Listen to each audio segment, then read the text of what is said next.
computer. Great. Okay, we are recording. Happy Thursday, everybody. I am Michelle Stuchel, and this is our Rock Your Network Marketing Business book study, second part of chapter 3. And this chapter, I'm telling you, people, has the capacity to change everything for not only your business, but for your life. And the first part of this chapter was all about mindset and belief, right? And which I think is so amazing. And that could be a book study in and of itself. But I love the way she prefaced the first part was mindset and belief before she gets to the why, right? Okay, and she talks about in this chapter, she says, before she gets into the why on page 35, she says, true leaders can cast a vision and they know where they are going. They plan for it and communicate it to their teams. What is your dream? And have you communicated it to your team? Okay, and then she says, one of the most important things that you can do as you begin is identify your why. And your why is your long-term vision for success in your business. And this is what she says, the couple questions that she uses. And it's funny because when I was asking Christina and Brittany what questions they use with their team, same questions. If time and money were no option, what would your life look like? What would your calendar look like? Where would you live? What would you drive? What would your husband be doing? What would your children be doing? In other words, what would a successful business do for your life, your family's life, and what impact would you make? Okay. And she says, you've got to write this down. Now, let me tell you, people, I put this in the chat, but this was not just Sarah Robbins' idea. This was God's idea. When you write something down, there's something that happens that makes it more real. The words are on paper. You can see it. And as God said, those who see it and read it can run, right? And the more specific, the more detail-oriented you make it, the better and the more powerful it's going to be. Okay? And so you gotta write down your why. And then from there, you break down your why into achievable goals. Now listen, I am a certified life coach. And this is what I used to do with clients. And it's funny, I need someone to do it with me for this business, right? But you take your big grand vision and then you put in it as many descriptive words, write it in the present tense like you have it, you are it, and then you make it as rich and vibrant and sensory as possible. And then you take your big goal and you break it down. Think about it this way. When you plan for a trip, do you start making your list first of what you're going to take and what you're going to do? No, you figure out where you're going to go, right? You can't make a list. You don't know what you're going to bring. You don't know what you're going to do until you know what the destination is. And once you figure out the destination, then you can plan the activities, you know what to put in your suitcase, and you know what you have to do to get there, right? But you can't do that unless you know the destination, you know the end goal. You have no idea how to train for a race unless you know what it is you're training for. And that's your why, is your picture. And not only is it what you will achieve, but I love if you listen to Abby Kappa's podcast. Raise your hand if you listen to that podcast. I mean, this is not a bad or good or whatever. Okay. She says it's not only what you will achieve, it's the pain point, right? It's what will happen if you don't do this, which I think is incredibly powerful. So you can write down your why and the positive on the one hand, but then recognize what will happen if you don't. And I think that was, this sheet that a lot of you filled out has elements of that. I mean, she says here, Christy Jeck says, what current difficult situation am I done with that is causing my family pain? That's her way of saying, what is it, the pain point? If you do not achieve this, what will happen, right? So it is incredibly important to keep you motivated. Why? Because 20% of this business is skill and 80% is mindset. It's hard. You want to know why not everyone's a diamond? Because it's hard. I'm not going to sugarcoat it. It's hard. You will face rejection. You will have the highest of highs, the lowest of lows. It may take you longer than you think, or not, but it's hard work. There's a reason not everybody in the world is a diamond, because it's hard. And if it was easy, it would be sleazy and everybody would do it. This is simple, but it's work. You have to be willing to grow. You have to be willing to face your fears. You have to be willing to do what other people won't to get the results that most people don't have. And that's why you need a strong, compelling why. And this is incredibly important. On page 37, she says, this, most people skip over this step. She says, but this is the most important. Now remember, you cannot leave this, you cannot do your why without the first half of the chapter. Remember this, remember the context, your thoughts and your mindset plus your why. And when those come together in one, you will be a force that will not be stopped, okay? So do not divorce those two concepts when you're talking about your why. And there's a reason why she put those two concepts together. Because once you get your why, you better believe you need to have the mindset to make it happen, because that's where it's going to be tested, in your mind. Okay? So, and she goes, use words like I am, the sensory words, all of that. And then she goes on to say, and so how do you do this? How do you eat a whole elephant, right? You break it down into goals, right?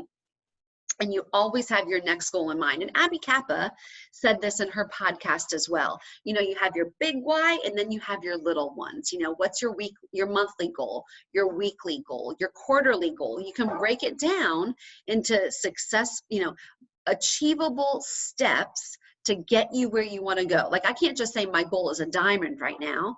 Okay, so maybe by the end of the year or by July, I want to be emerald. So that means this month I need to have, increase this many joins. I need to add this many business builders. And you break it down from the big goal into bite-sized goals, which is so powerful in so many reasons. Not only is it more achievable, but you have more to celebrate.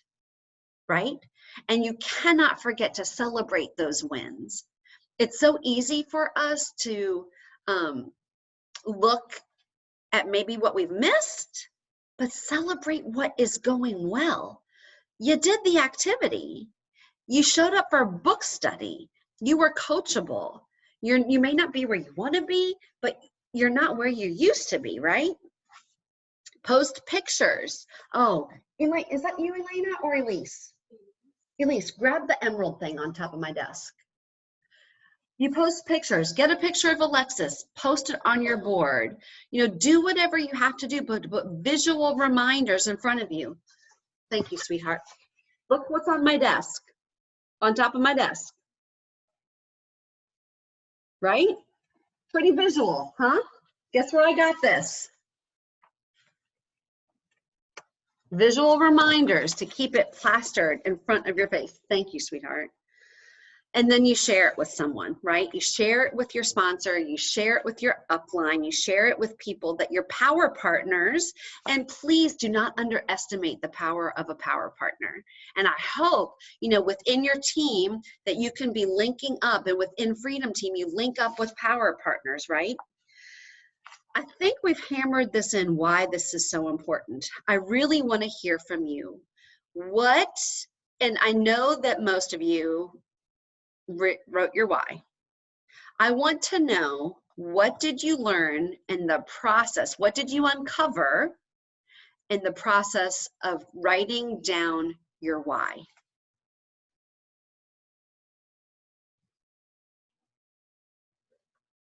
This is when you can talk. I'll go. Go ahead.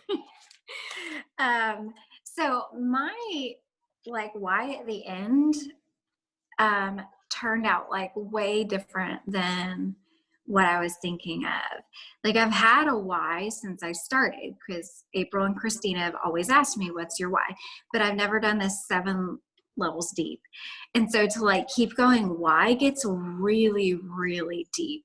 So like by the end of it, like I had to really start thinking, well, why do I want that, you know, for my family? So like how we've been talking about, how everybody says if your why doesn't make you cry or bring emotion to you, then it's not your true why. Like it would break my heart if this didn't happen. Like, you know, if my why didn't exist, or didn't come to fruition, I should say, it would break my heart. So I'm like, okay, I think I finally got something that is so meaningful that for now, and like you guys say, it'll change. And I have some little whys on the way there, you know, like more small things like going to Disney with my family. You know, that's a more like, I guess less meaningful, but is tied to my why still. But on the way to the big one, we're going to Disney, you know, so that was really good for me to go that deep. Thank you, Rachel. That's awesome. So that 7 levels video, if you haven't watched that yet, you need to watch it. That is life changing. I have never wanted, I'll just be really vulnerable and honest, I've never wanted to go that deep because there's a lot of pain that needs to be dealt with and uncovered. But just starting, I think I'm at level 4 and I'm just sobbing. Like when she says it'll make you cry, wow. And God just heals, so much healing. And your story may not be my story, obviously. But I just encourage you, just go deep and dig, because it's so worth it. And you are worth it. That's what I'm learning, that we are worth the big dreams and the big vision that God has for our life. Tracy, thank you for being so vulnerable. It's true. And that exercise, the 7 layers, is so incredibly powerful to uncover and to really touch the core of our being, if we allow it to. I have to say, I also have like the same kind of vulnerability with learning exactly why I'm here and why I'm doing this. And it's funny because I started and I was excited and, you know, I had whys that were important to me, whys that made me uncomfortable thinking about them not coming full circle.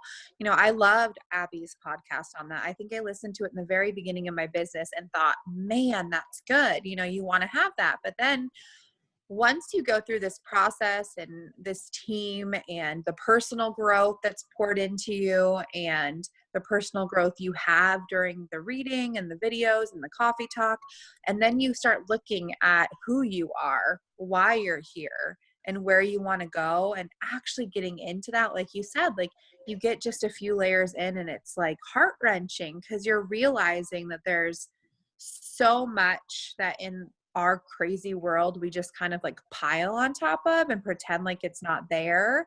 And when you actually get into it, it's like, man, like this is such an incredible journey for so many reasons. And if you can uncover that, there's no way you'd quit or stop. Like, no way. I totally get that, Jen. I felt like I was breaking into Fort Knox or something. Like I know y'all don't even know how the struggle has been real all week because I've been like super hyper focused on this activity, and I'm thinking to myself, well, I mean, I know my why, but it doesn't make me cry. Why doesn't it make me cry? Well, then when you start going through the layers, and then I'm at 4, and 4 was like huge. I mean, like just a lot of stuff was coming out, and then I'm like, okay, now I still got to go to 5, 6, and 7, and I'm like, I still feel like I'm breaching all kind of like alarms, and it's the craziest thing. It really truly is. But the good thing about it is it really is making me dig even deeper and deeper and deeper, and you know, facing things that, you know, you've stuffed along the way, or said, you know what, I'll deal with that emotion later, or I'll deal with you know what I mean, as things come up in life and we just don't have time to stop. And now it's there, you're looking at it, and it's like, okay, time to tear that wall down. So yeah. Wow. I can totally relate with you on that, because I feel like I did a Bible study last summer, and the idea of being still, like that was like the whole thing, was being still and like being able to really delve into who you are. And I had the hardest time with it. It made me so uncomfortable. Like it makes me anxious, honestly, even sitting here thinking about it, just really delving into those emotions. And I can totally relate that it's like very uncomfortable. And I will be like the first one to say that, it's really uncomfortable for me to do that. And I think that's why I move so fast, because I don't want to like sit there and look at everything and, go backwards. Like I kind of like keep my emotions in. And so being able to like really sit down and look at it, I have to do it in like small excerpts, because it makes me so uncomfortable. But it's an incredible journey to learn like who you are when you don't even know. Yeah, absolutely. I can relate to both of y'all on that. And I've had a why written down as well, but I'm not an emotional person. I've never really been an emotional person, more so after I had babies. I cry a little bit easier after having babies, but I've always been one that sweeps emotions under the rug and pushes them aside and doesn't really deal with them. So this is really hard. I think I had reached out to Christina earlier today, and I was like, I have my why written down, but I don't feel like it's good enough yet, because it's not making me cry. It's not, I had kind of an outline, and I've still been working on it, and it's longer now, after talking to her. And I have it broken down into, like 4 or 5, different goals, along the way, and what it could do for us as a family, for me, just, I need to go back, and I need to force myself to do all of those steps and really allow myself to open up more and dig deeper than what I've allowed myself this week so far. So it's still a work in progress for me. I have it written down, but it's going to be something that I need to continue working on. And that's not uncommon. This is not, I would rather you take time and keep working on it than just slap something down on paper. Oh, thank God. The key is to keep working on it, right? And let's just face it, like not everyone's going to cry at their why, okay? The key is that it's compelling for you, okay? That's the key. It's not that, liquid comes out of your eyes. It's that it's compelling and it drives you and it keeps you tied to moving forward. It keeps you in action. Was anybody shocked? Was anybody surprised at what they discovered?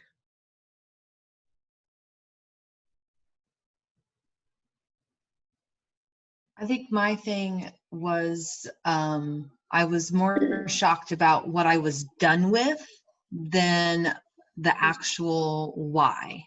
Like I have my why, but when that question came up, like, what am I done with? What am I trying to help not do anymore, and all the stress and all that? That's what surprised me a little bit more with myself, because I was like, oh, I didn't realize that that's what I thought, and that's what I was holding in, I guess. So having to write it down and answer that question was a little shock for me.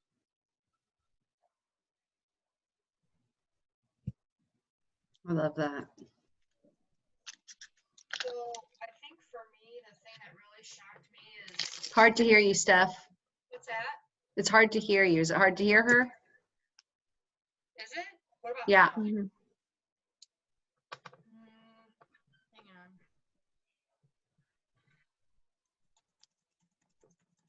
What about now? You're very faint. Really?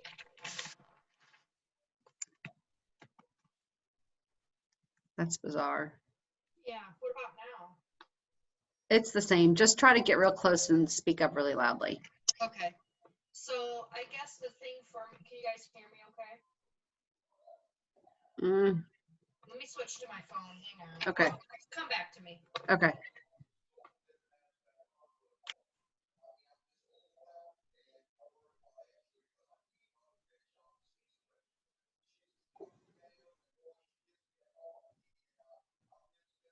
I was kind of surprised, like, as I kept going, because I've this whole time said my why was about experiences with my family, right? And so that's why I started. I started because I wanted to be home with my family because I didn't want to miss out. Like I missed out with my first, and I didn't want to do that this time around because this is my last kid. So we think. And that's the plan. And I didn't want to miss out on this. So that's why I started. But as I kept going, it really was tied back to how I was raised and watching my dad have all these regrets and like lots of negative emotions attached to that and depression and all this other stuff that went with it because he felt like he had failed raising us. And I will not have that for my kids. Like, I don't want my kids to look at me and think, why isn't mommy happy with the life that she has with it? You know what I mean? Like, I remember thinking that, like, why aren't we enough for my daddy? When that really wasn't it. It was he didn't provide the life he wanted to provide for us, And so I don't want ever want my kids to think that mommy doesn't think they're enough and mommy's not happy because they're not enough. You know what I mean?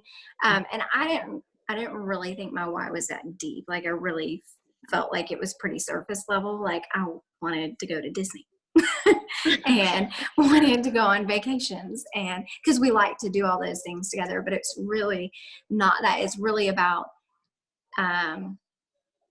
that, like not having regrets and having resources to feel like they're actually accomplishing God's purpose for them, if that makes sense. Rachel, that is exactly what I definitely can relate. I kept getting stuck at like 5. All the last 2 days I've been stuck at 5. And then finally today I just messaged Christina and she just started asking me questions and I'm like, oh my gosh. And then of course my heart drops and I'm like, my parents struggled. I mean, they struggled so much that it separated them. They got a divorce. And that is not something I don't ever want my kids to see what I saw and what I remember and what I went to years of therapy about just, in my early 20s. So yeah, I had no clue. I mean, this morning that was the last thing in my head that I was going to be writing, but I definitely can relate to that. I feel like I just scratched the surface. Like I definitely got to go dig some more, but I think kind of the same. Can y'all hear me?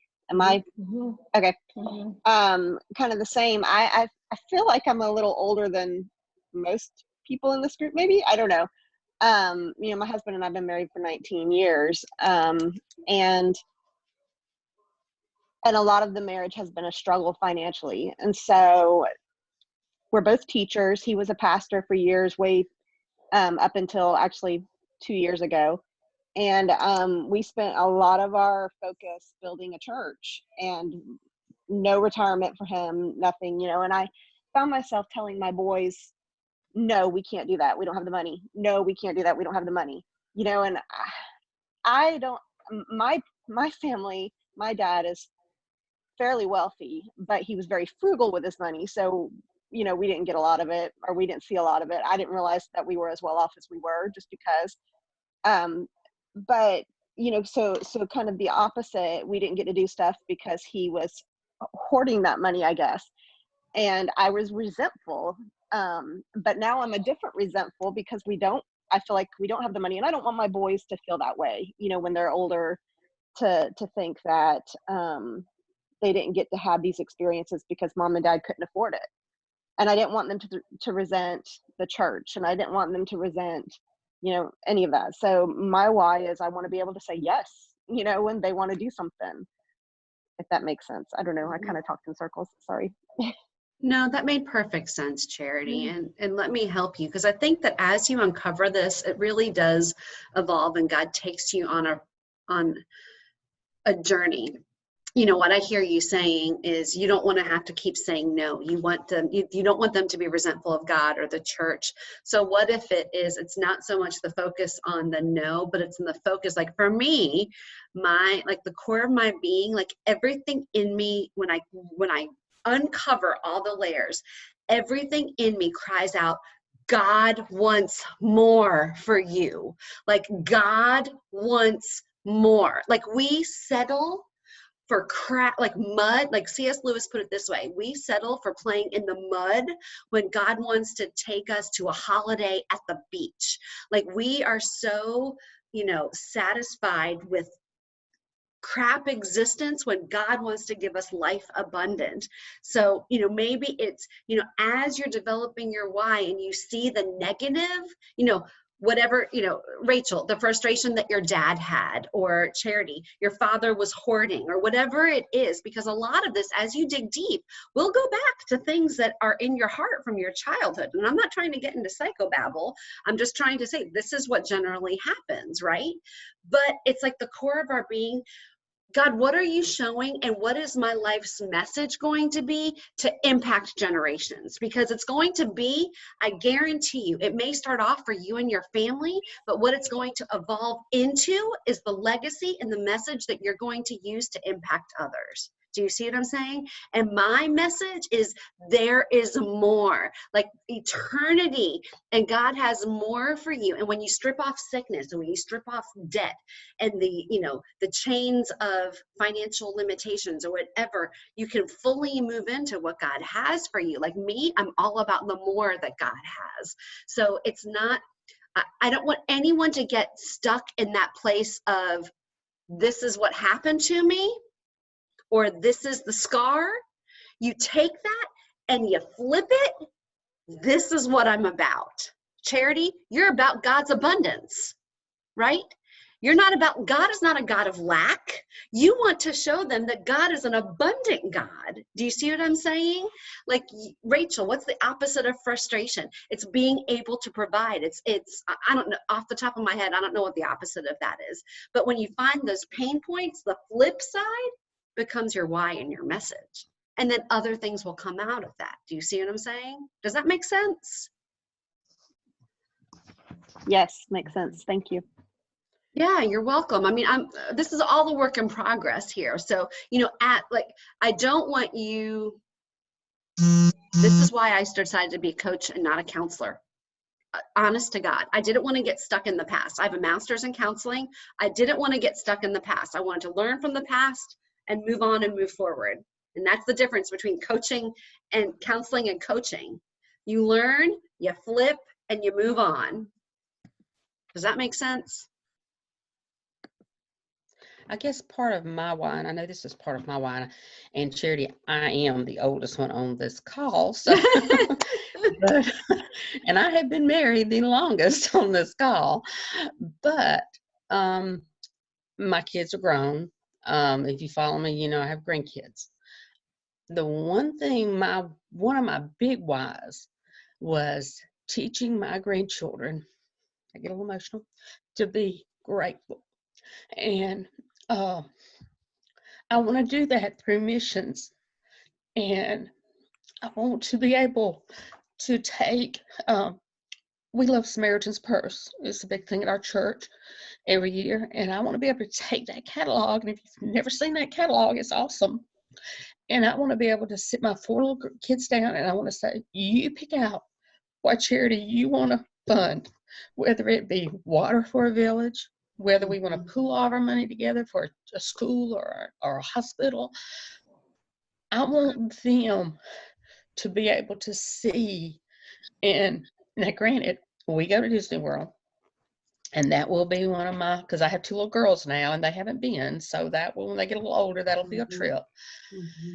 But missions is reason I was late, I was on my phone with my son in Georgia here. He is a pastor, my son is, and he lives in Upton County, where they had a really bad tornado Monday night.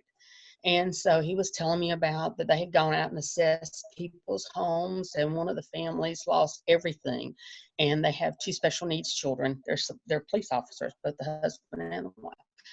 You know, I would like to know that I had the money that I could just write a check and say, Yes, here, Linda. you go buy those clothes, you take care of That's them. right. You know, we have a little girl here in our community who was battling cancer. Her family just posted the other day that they're having a trouble with the insurance company to pay for this medicine that she needs. I want to be able to write a check and That's give to right. them, not for me to get the praise, but for me to give it back to the Lord and show this is what I was able to do with the money, you know. And so that's kind of where my heart is and my why. Yeah, there's like I'd love to remodel my kitchen, you know, and all that kind of, you know, material things. But I guess the heart of my why is missions and helping others. That's just the heart of my why. I'm past where you young mothers are, and I love watching and reading about you, and I love your kids. I don't even know them. I probably never meet them, but I love watching them grow. But that's kind of where I'm at in my why, is that that's where my heart is helping those like that. Linda, thank you so much for sharing. And you have so much wisdom. I'm telling you, if I could have half of your wisdom in your heart, I'd be a very, very rich woman. And I mean, and that's what listen, you've just heard from wisdom. As you gain wisdom, your why isn't about you. It's about the impact you're going to make on the world, right?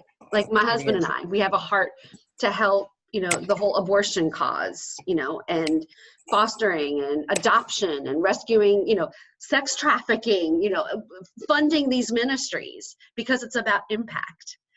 And yes, it's about your family, but more than that, it's about impacting others. And that's what can fuel you. Thank you, Linda, for sharing your beautiful, beautiful heart.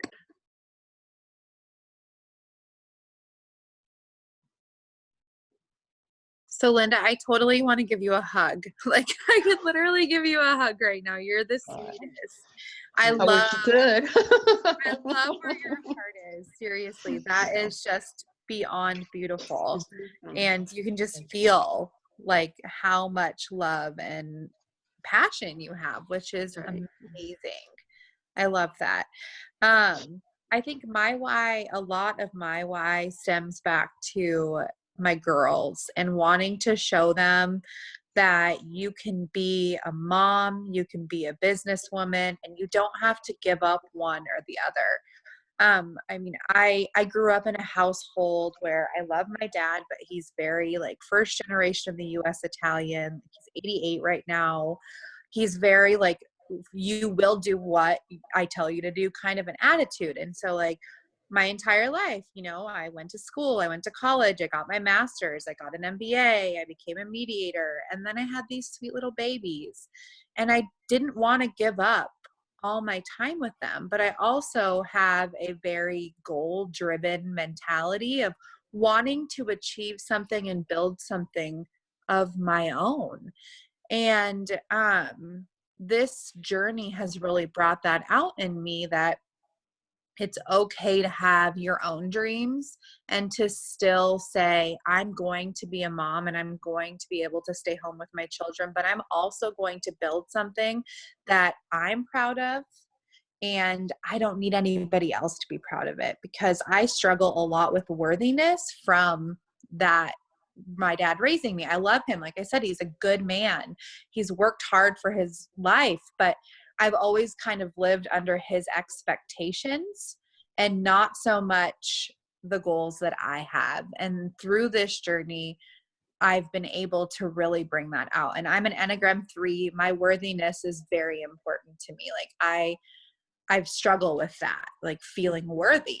And so my why stems right back to that. And just wanting to have something that I build and I don't need anybody else to praise me, because I am actually proud of myself, which is something that is hard for me to be. Gia, thank you for sharing that and being so vulnerable. You know, and here's the deal, people. There's nothing, you know, God created you first as a woman. He didn't, for those of you that are moms, God didn't create you as a mother. He created Pam. He created, you know, Brittany. He created Madison. He created Tana. He created Terry. He created Tracy. He created a woman. And mother is a role that you play, albeit an important and sometimes consuming role. That's not your whole identity. And you will never be satisfied if you mistake your role as your identity. Never. Because you are first a woman that God has created with passions, dreams, and goals. And besides the fact that it's really been within the past 100 years that women have had the luxury of staying home and just being a mom. We are getting late. The thing that I want to leave us with is one of the things she says I love on page 39 is as you're looking at these big, huge goals, as you have your why and your vision, and then you break it down, she says, you know, her partner and leader, Carrie, gave her that great advice. Do you remember this? She said, don't measure your success by the joins that you get. Measure your success in moving towards your goal by your level of activity. Okay? For those of you that have gotten 6 joins with a sneeze, fabulous, congratulations. But for those of you that are still reaching out to 20, 30, 40, 50 people and haven't gotten a join, congratulations, you're doing the work.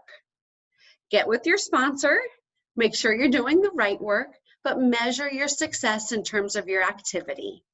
Not necessarily, now granted, you know, if you're not getting the results you want, talk to your sponsor, evaluate. Insanity is doing the same thing and expecting different results, right? But measure your activity and what activity it's going to take to get to your desired results. Do you remember she said that? So track that, track your nose, go for the nose, and let your activity on the way to your success be your measure. And then you'll start to measure the activity and you'll make those things, right? Because nobody knows your numbers until you track your numbers. Do you see what I'm saying? So it is 9:39. I'm so proud of you all. If you have not finished that, it's not too late. Just keep going. But here's the deal. No one can do it for you. It's up to you to create your vision. Take time, first and foremost, to listen.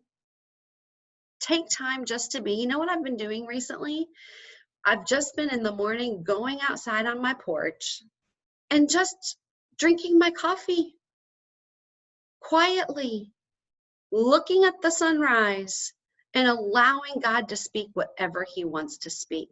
And it floods my heart and soul with such peace. So listen first and then start to talk and pray and write. And I can assure you, God wants this for you more than you want it for yourself. So keep going. It's worth it. You're worth it. And the multitudes and the impact you're going to make is worth it. I'm so proud of each and every one of you. So next week, we're moving on to chapter 4, getting into brass tacks and, you know, application. I'll post some questions in the next couple of days for week 4, but if you haven't finished your why, keep working on it, and that's your homework. Have a great night, everybody. Good Thank night, you, everybody. Michelle. Good night. Bye, y'all. Thank you, Michelle. Night. Welcome. Yeah. God bless you all.